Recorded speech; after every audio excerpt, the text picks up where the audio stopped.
आज की इस वीडियो में हम आपको फ्यूचर इंडेफिनिट टेंस बताएंगे। तो फ्यूचर इंडेफिनिट टेंस में हम किस प्रकार से इसमें वाक्यों का प्रयोग करते हैं, किस तरह से इनको लिखते हैं, क्या इसमें होता है, कैसे सकारात्मक बनाते हैं, कैसे नकारात्मक बनाते हैं, ये मैं आपको बताने वाला हूँ। आइए शुरू करते हैं। अब जैसे फ्यूचर इंडेफिनिट टेंस, अनिश्चित भविष्य काल, ठीक है ना। पहचान इसकी क्या होती है? इसमें हिंदी के जो वाक्य होते हैं, हिंदी के वाक्य के अंत में गा गी गे ऐसे अक्षर आते हैं। गा गी गे आदि अक्षर आते हैं। अब जो एडवर्बियल्स है, यानी कि एडवर्ब जो होता है, ये एडवर्बियल्स हैं जो एडवर्ब का काम करते हैं। जैसे टुमारो है, टुमारो भी आने वाला कल, जैसे मान लीजिए नेक्स्ट डे है, नेक्स्ट वीक है, नेक्स्ट मंथ है, नेक्स्ट ईयर है, जैसे अगला दिन है, अगला सप्ताह, अगला महीना, अगले वर्ष। इस तरह से जो है ये एडवर्बियल्स है। एडवर्बियल्स है जो एडवर्ब का कार्य करते हैं। अब क्या है कि मेन वर्ब जो है, इसमें मुख्य क्रिया जो है वर्ब की फर्स्ट फॉर्म ऑफ वर्ब, ठीक है ना। क्रिया का फर्स्ट फॉर्म का हम इसमें टेंस में प्रयोग करेंगे। हेल्पिंग वर्ब जो है सेल का हम प्रयोग करते हैं या विल का प्रयोग करते हैं। तो सेल लगता है आई के लिए, सेल लगता है वी के लिए। आई वी के लिए सेल का प्रयोग करें, बाकी अन्य सब के लिए विल का प्रयोग करें। जैसे विल यू के लिए कर सकते हैं प्रयोग, विल का प्रयोग ही के लिए कर सकते हैं, विल का प्रयोग सी के लिए कर सकते हैं, विल का प्रयोग इट के लिए कर सकते हैं, विल का प्रयोग दे के लिए कर सकते हैं, विल का प्रयोग किसी भी नाम के साथ आप कर सकते हैं, ठीक है ना।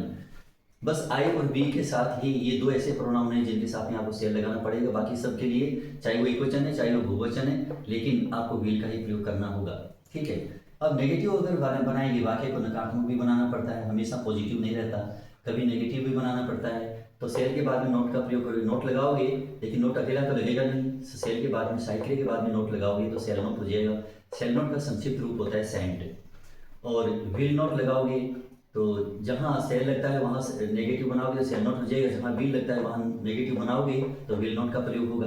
विल के बाद में नोट का प्रयोग करना पड़ेगा। तो विल नोट का संक्षिप्त रूप जो होता है वो है वांट, ठीक है ना। विल नोट को संक्षिप्त में वांट कहते हैं, सेल नोट को संक्षिप्त में सेंट कहते हैं।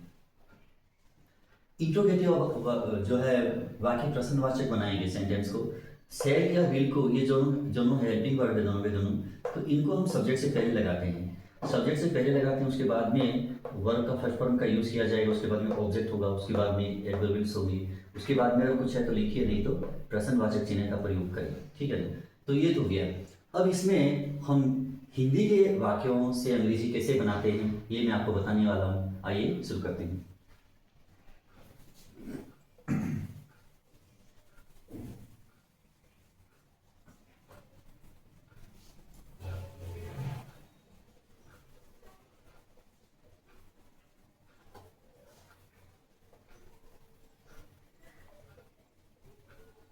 अब जैसे कि एग्जाम्पल के लिए पहला, जैसे मान लीजिए हम कहते हैं कि मैं उसे बताऊंगा, ठीक है ना, मैं उससे बात करूंगा। तो मैं उससे बात करूंगा तो इसको अंग्रेजी में कैसे लिखेंगे? आई सेल टॉक टू हिम, मैं उससे बात करूंगा। जैसे आई सेल टॉक टू हिम, मैं उससे बात करूंगा। अब टॉक ऐसी क्रिया है जिसके साथ में टू का प्रयोग भी करते हैं और विथ का प्रयोग भी करते हैं, ज्यादा करके हम टू लगाते हैं, ठीक है ना। तो I cell talk to him, मैं उससे बात करूंगा। हिम के स्थान पर किसी भी व्यक्ति का नाम कर सकते हैं। जैसे मान लो मैं राम से बात करूंगा तो I cell talk to Ram, ठीक है ना। इस तरह से यहाँ व्यक्ति का नाम भी आप लिख सकते हैं, अन्यथा ऑब्जेक्टिव केस का यूज कर सकते हैं, ठीक है। अब जैसे मान लीजिए नेगेटिव बनाना है, मैं उससे बात नहीं करूंगा, तो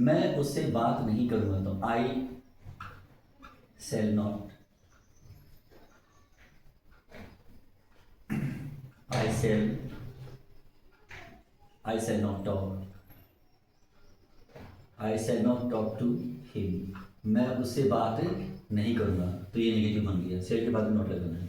क्या मैं उससे बात करूंगा? तो सेल को आप पहले लगा दीजिएगा, सेल को पहले लगा करके और आई को बाद में लगाइएगा। तो सेल आई, क्या मैं, ठीक है ना। सेल आई टॉक, क्या मैं बात करूंगा? Shall I talk to him, क्या मैं उससे बात करूंगा? तो ये हो गया इंट्रोगेटिव सेंटेंस। यानी प्रश्नवाचक वाक्य। तो प्रश्नवाचक वाक्य हम सहायक को सब्जेक्ट से पहले लगाएंगे और वाक्य के आखिर में इंट्रोगेशन मार्क लगाएंगे, तो वाक्य प्रश्नवाचक बन जाएगा, ठीक है ना। अब देखिए इसके बाद में, अब जैसे मान लीजिए अगर कहना है कि वह खराब भोजन बनाएगी, वह खराब भोजन बनाएगी, वह खराब भोजन बनाएगी, तो she will cook bad food. वह खराब भोजन बनाएगी, ठीक है ना, यानी भोजन खराब कर देगी वो। She will cook bad food, वह खराब भोजन बनाएगी, वह खराब भोजन नहीं बनाएगी। ये तो सकारात्मक है, एफर्मेटिव सेंटेंस है। नेगेटिव बनाएंगे तो कैसे बनाएंगे इसको? शी विल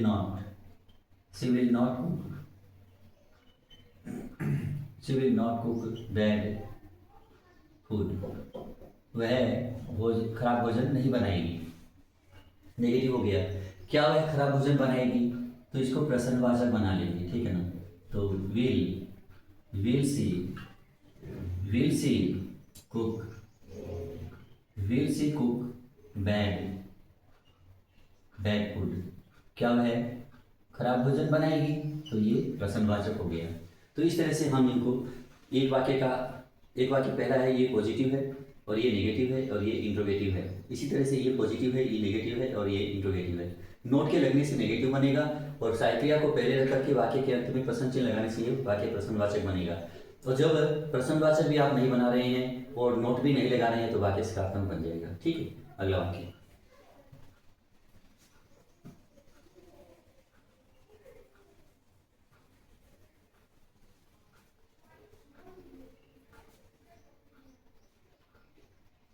वह तुम्हें धनवान बना देगा, वह तुम्हें धनवान बना देगा। तो इसको कैसे लिखेंगे? ही विल, ये फ्यूचर इंडेफिनिट है। ये he will make you rich, वह तुम्हें धनवान बना देगा, वह तुम्हें धनवान बना देगा। तब ये हो गया, वह तुम्हें धनवान नहीं बना देगा। तो ये तो पॉजिटिव सेंटेंस है। और नेगेटिव बनाना है, वह तुम्हें धनवान नहीं बना देगा। तो वह तुम्हें धनवान नहीं बना देगा। तो ही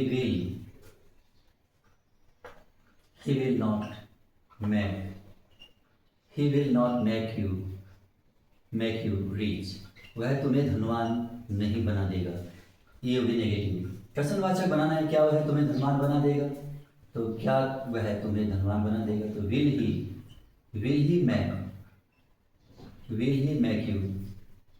ही मेक यू रिच, क्या वह तुम्हें धनवान बना देगा? और आखिर में प्रश्नवाचक चिन्ह लगा देते हैं। तो इस तरह से हमें एक वाक्य से 3 वाक्य बनाने पड़ते हैं। तो एक तो पॉजिटिव हो गया, नेगेटिव हो गया और ये इंट्रोगेटिव हो गया। अब जैसे मान लीजिए हमें अगला वाक्य लिखना है कि वह 10:30 बजे जयपुर ट्रेन पकड़ेगा, ठीक है ना। वह 10:30 बजे यानी कि वह 10:30 बजे जयपुर जाने वाली ट्रेन पकड़ेगा, ठीक है ना। तो कैसे लिखेंगे? तो he will catch 10:30, तो 10:30, he will catch 10:30 express to Jaipur, ठीक है ना। ये हो गया। He will catch 10:30 express to Jaipur, वह 10:30 बजे एक्सप्रेस ट्रेन, जयपुर जाने वाली एक्सप्रेस ट्रेन पकड़ेगा। He will catch 10:30 express to Jaipur, ठीक है ना। वह 10:30 बजे एक्सप्रेस ट्रेन, जयपुर जाने वाली एक्सप्रेस ट्रेन पकड़ेगा। ये हो गया। अब नेगेटिव बनाना है कि वह 10:30 बजे एक्सप्रेस ट्रेन, जयपुर जाने वाली एक्सप्रेस ट्रेन नहीं पकड़ेगा। तो इसको कैसे लिखेंगे? he will not catch 10:30 express 10:30 express to Jaipur, वह 10:30 बजे जयपुर जाने वाली ट्रेन नहीं पकड़ेगा। He will not catch 10:30 express to Jaipur, ये हो गया। अगर मान लीजिए हमें क्वेश्चन में बनाना है कि क्या वह 10:30 बजे जब एक्सप्रेस जयपुर जाने वाली एक्सप्रेस पकड़ेगा, तो प्रश्नवाचक करना है तो क्या वह है, तो विल ही को आप बनाना है, विल ही कैच 10:30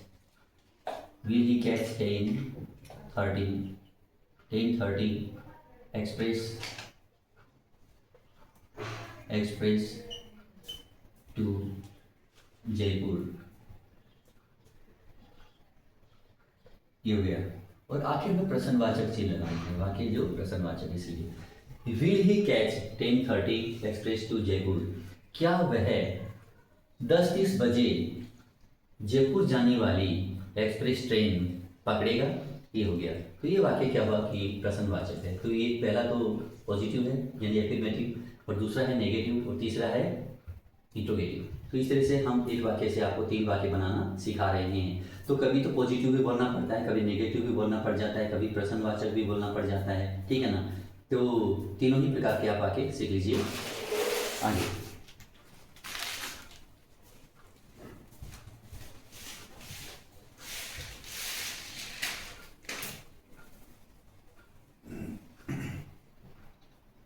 अब जैसे मान लीजिए आगे हम लिख रहे हैं कि मैं अपने संकल्प पर कायम रहूंगा, मैं अपने संकल्प पर कायम रहूंगा। तो इसको कैसे लिखेंगे, आई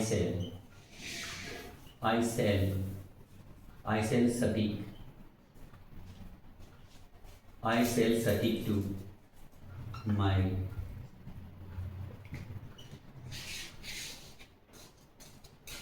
रिजोल्यूशन, मैं अपने संकल्प पर कायम रहूंगा। आई सेल सटिक टू माई रिजोल्यूशन, मैं अपने संकल्प पर कायम रहूंगा। सेल सटिक, कायम रहूंगा, ठीक है ना। मैं अब इसको नेगेटिव बनाना है, ये तो सकारात्मक वाक्य हो गया, पॉजिटिव या एफर्मेटिव कह लीजिए, ठीक है ना। अब इसको नेगेटिव बनाना है तो कैसे बनाएंगे, आई सेल नॉट सटिक टू माई रिजोल्यूशन, मैं अपने संकल्प पर कायम नहीं रहूंगा, ये मतलब हुआ इसका। आई सेल नॉट सटिक टू माई रिजोल्यूशन, ये हो गया। अब प्रश्नवाचक बनाना है, इंट्रोगेटिव बनाना है, तो सेल आई सटिक टू माई रिजोल्यूशन, ये बन जाएगा इसका। सेल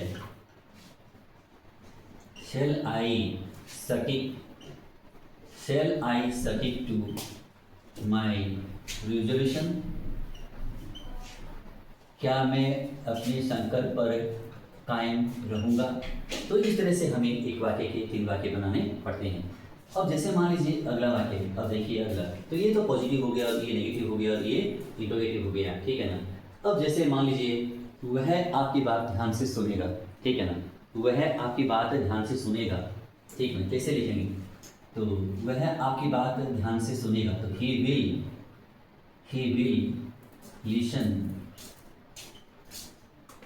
लिसन टू यू, वह आपकी बात सुनेगा, ध्यान से सुनेगा, तो मेटिकुलसली,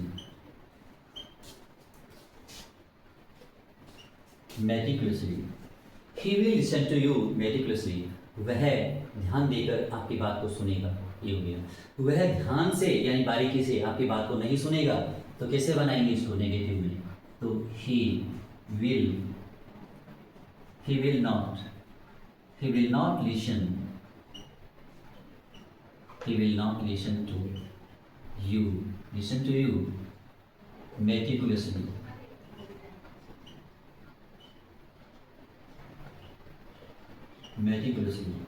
वह ध्यान देकर के आपकी बात को नहीं सुनेगा। He will not listen to you meticulously, क्या वह आपकी बात को ध्यान देकर सुनेगा, तो इसको विल को जो है पहले लगाना पड़ेगा, हेल्पिंग वर्ब जो है सबसे पहले लगाते हैं। Will he listen to you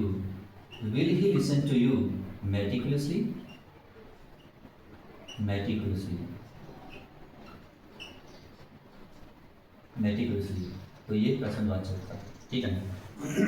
will he listen to you meticulously, क्या वह आपकी बात को ध्यान से सुनेगा, क्या वह बारीकी से आपकी बात को सुनेगा। तो ये तो हो गया पॉजिटिव, ये हो गया नेगेटिव और ये हो गया इंट्रोगेटिव। यानी कि सहायक क्रिया को आप पहले लगा लीजिए, बाकी सभी शब्दों को अपने स्थान पर रहने दीजिए और वाक्य के अंत में प्रश्नवाचक चिन्ह लगा दीजिएगा, चिन्ह लगाइएगा, ये इंट्रोगेशन मार्क हो जाएगा, ठीक है ना। तो ये वाक्य प्रश्नवाचक बन जाएगा। नेगेटिव बनाना है तो हेल्पिंग वर्ब के साथ में आप नोट बोलिएगा। अगर हेल्पिंग वर्ब के साथ नोट नहीं बोलेंगे तो आप कुछ गड़बड़ कर देंगे, वाक्य सही नहीं बैठेगा या गलत होने की संभावना ज़्यादा रहेगी, ठीक है ना। तो he will not listen to you meticulously, वह आपकी बात ध्यान देकर नहीं सुनेगा। He will listen to you meticulously, वह आपकी बात को ध्यान देकर सुनेगा। तो इस तरह से हम एक वाक्य से 3 वाक्य आपको बता रहे हैं, सिखा रहे हैं। अगला देखिए,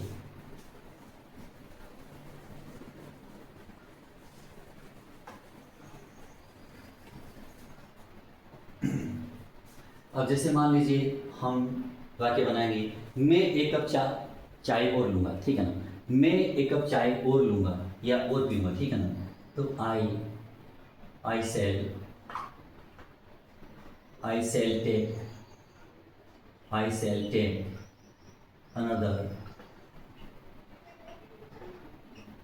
another cup of tea. मैं 1 कप चाय और लूँगा। I shall take another cup of tea. मैं 1 कप चाय और लूँगा, एक तो मैंने पी लिया, एक और लूँगा, ये मतलब कोई इसका। मैं 1 कप चाय और नहीं पीऊँगा, ठीक है ना, नहीं लूँगा। तो I shall को I shan't भी कह सकते हैं, ठीक है ना। I shall not take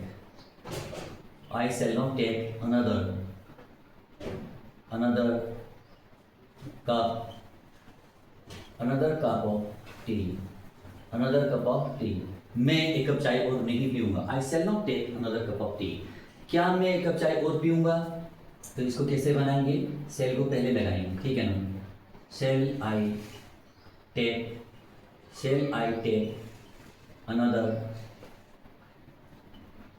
another cup of tea. क्या मैं 1 कप चाय और लूँगा? क्या मैं 1 कप चाय और पीऊँगा? shall I take another cup of tea. ये आपका इंट्रोगेटिव बन गया और ये नेगेटिव है और ये पॉजिटिव है, ठीक है ना। तो अगला वाक्य देखिए। तो ये सारे फ्यूचर इंडेफिनिट के टेंस के वाक्य आपको करवाने। फ्यूचर इंडेफिनिट टेंस के वाक्य कैसे बनाते हैं, पॉजिटिव कैसे बनाते हैं, नेगेटिव कैसे बनाते हैं, इंट्रोगेटिव, ये सब आपको एक साथ बताया जा रहा है। ये तो समय ही बताएगा। मान लीजिए कई बार कहना पड़ता है, ये तो समय ही बताएगा, और बाकी टेंस भी है इसमें, फ्यूचर इंडेफिनिट टेंस समझा रहा हूँ मैं, ठीक है ना। ये तो समय ही बतलाएगा, तो इसको कैसे लिखेंगे अंग्रेजी में? द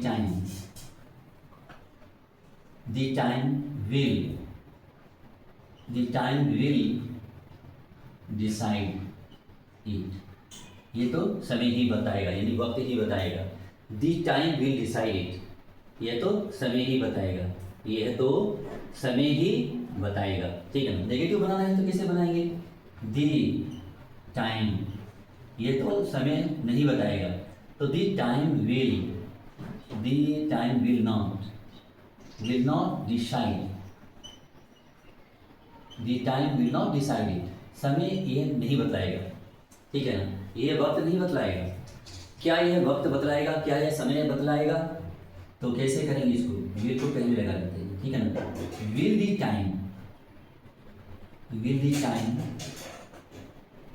टाइम डिसाइड इट, क्या यह समय बतलाएगा? तो ये हमने 3 वाक्य बनाए हैं यहाँ पे। तो दी टाइम विल डिसाइड इट, ये तो वक्त ही बतलाएगा, ये तो समय ही बताएगा, ठीक है ना। The time will not decide it, यह समय नहीं बताएगा, ठीक है ना। Will the time decide it, क्या समय ही इसे बताएगा? क्या इसे समय ही बतलाएगा, ठीक है ना। तो 1 से 3 वाक्य। अगला वाक्य देखिए। तो इस तरह से हम 3 वाक्य बना लेते हैं फ्यूचर इंडेफिनिट के लिए सारे। अगला वाक्य देखिए।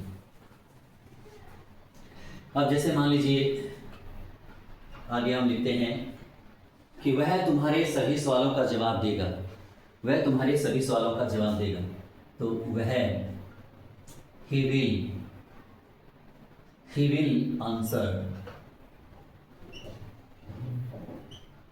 will answer to all your question.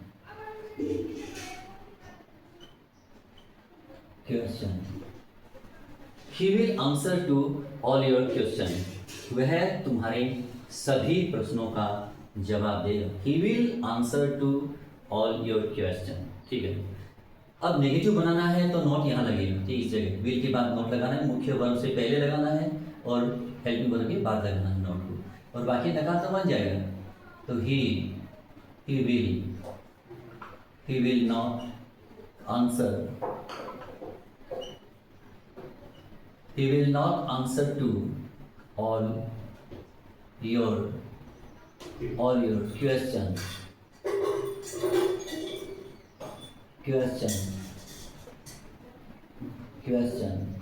वह तुम्हारे सभी सवालों का जवाब नहीं देगा। he will not answer to all your question, वह तुम्हारे सभी सवालों का जवाब नहीं देगा। क्या वह तुम्हारे सभी प्रश्नों का जवाब देगा? तो प्रश्नवाचक बन जाएगा ना। तो इसको कैसे बनाएंगे? पहले विल को लगा देंगे। will he answer to all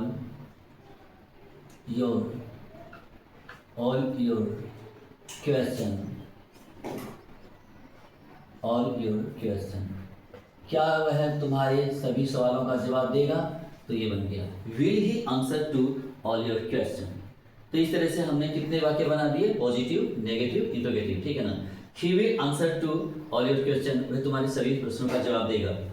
he will not answer to all your question, वह तुम्हारे सभी सवालों का जवाब नहीं देगा। Will he answer to all your question, क्या वह तुम्हारे सभी सवालों का जवाब देगा? ये बन गया। अब देखिए अगला, अब जैसे मान लीजिए अगला वाक्य, मेरी सफलता उसे परेशान कर देगी। मेरी सफलता उसे परेशान कर देगी, तो इसको कैसे लिखेंगे? कई बार ऐसा भी बोलना पड़ता है, माई सक्सेस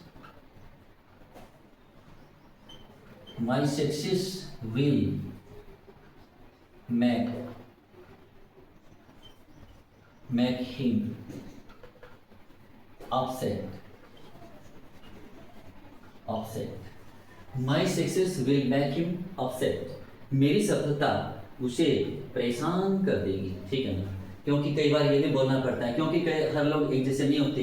कई बार सफलता को देखकर कई लोग जलते भी होते हैं। ठीक है ना, और ईर्ष्या भी करते हैं, परेशान हो जाते हैं दूसरों को देख करके, दूसरों की अच्छाई देख करके परेशान भी हो जाते हैं। तो ऐसे वाक्य बनाने पड़ते हैं। तो my success will make him upset, मेरी सफलता उसे परेशान कर देगी।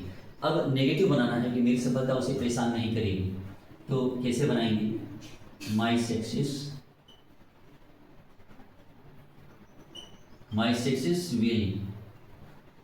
will not, my success will not को यानी संक्षेप में क्या बोलेंगे? won't। my success won't make him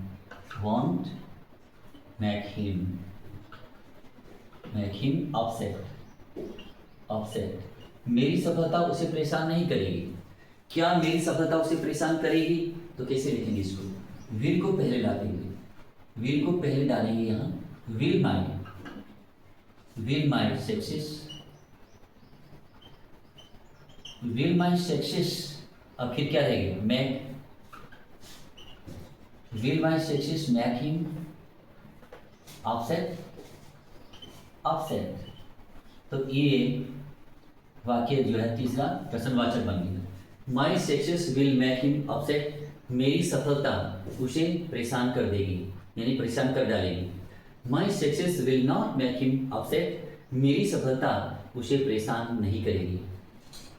क्या मेरी सफलता उसे परेशान करेगी? प्रश्नवाचक बनाते हैं तो will my success make him upset, क्या मेरी सफलता उसे परेशान करेगी। तो ये जो सहायक क्रिया से प्रश्न बनाए हैं, सहायक क्रिया से प्रश्न तभी बनाना होता है जब हमें उत्तर यस नो में मिलना होता है।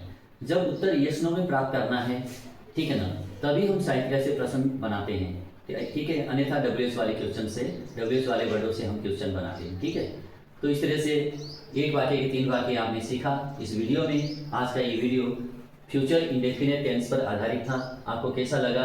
अधिक से अधिक शेयर कीजिएगा, मेरे इस चैनल को सब्सक्राइब कर लीजिएगा। Thank you so much.